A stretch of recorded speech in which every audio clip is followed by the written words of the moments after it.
সবাইকে শুভ সকাল। প্রথমবারের মতো বাংলাদেশে আসতে পেরে আমি খুবই আনন্দিত।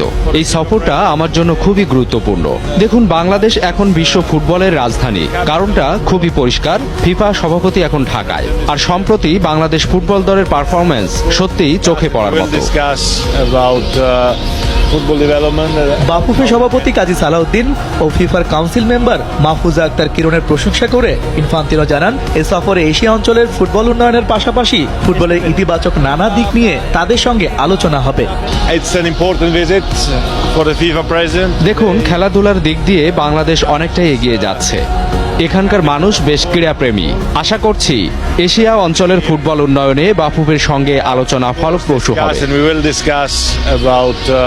এর আগে 1980 সালে জোয়া হেভিল্যান্ড ফিফার প্রথম সভাপতি হিসেবে বাংলাদেশে আসেন। এরপর 2006 ও 2012 সালে ঢাকা সফরে এসেছিলেন ফিফার সাবেক সভাপতি সেপ ব্ল্যাটার। এবার ফিফার সভাপতি হিসেবে চতুর্থবারের মতো বাংলাদেশে এলেন জিয়ান্নি ইনফান্তিনো।